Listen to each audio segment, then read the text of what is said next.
Gawa tayo ng Thai beef noodle. Ito tinatawag nilang Guai Tiao Nua. Ito guys, napakasimpleng gawin lang niya. Talagang madali lang siya. Ito yung favorite talaga namin sa Thailand. Pagka pumunta kami ng food court. So, yung beef na ginamit ko guys, yung ginagamit sa samgyeopsal. Kasi, mas manipis siya guys, mas mabilis maluto. Tapos, wala na akong masyadong mahihirapan gayat-gay. I-cut mo na lang siya guys para mabilis na gawin. Tapos, yung atin pong chicken balls, kasi wala tayong mahanap na beef balls.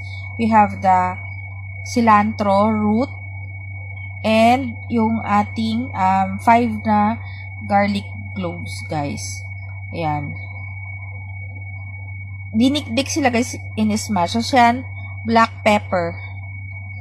Yung whole, guys, yan. So, ito, guys, yung Thai fish sauce. Tapos, premium soy sauce, at saka yung dark soy sauce. Guys, dito, pagdating dito, guys, kayo na yung, pero meron akong ginawa dyan na bilang, pero kayo nang bahala, guys. Depende kasi sa dami rin ng water na gusto nyong ilagay. So, pinakulo ko na yung, yung una ko nilagay, guys, is 2 liters muna. Binoil ko yung beef. Nilagyan ko pa siya, guys, ng salt. Nakalagay naman sa recipe. Tapos, yung excess, guys, doon sa top, tanggalin nyo guys yan, yung mga yan, tinatanggal nyo yan. Tapos, ayan na yung beef. Nilagay ko na guys yung ating, pag luto na yung beef guys, nilagay ko na yung ating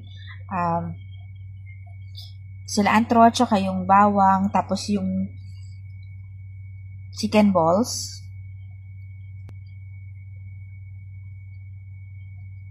Saan ko na yung speed guys, kasi medyo matagal talaga siya.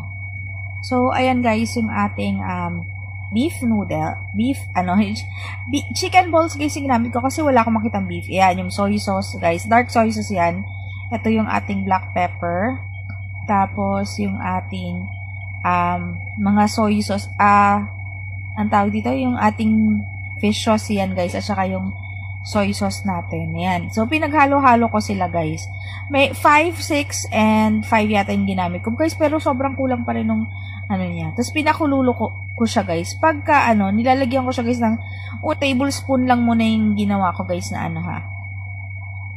na sugar. Bahala ka na kung gusto mo na gawing 4 or 5. Kasi, nagdagdag pa ako ng tubig after dyan guys. Kasi parang konti lang. Kasi, niluluto ko, para maluto agad yung beef kasi guys. Tsaka ko lang siya nilagay. Pero, nagdagdag pa po ako ng mga Eto guys, huwag niyong iiwanan to. Mabilis lang maluto to. Kaya ito medyo labsak na yung dating niya dyan guys. Kasi, dapat mabilis lang yan guys.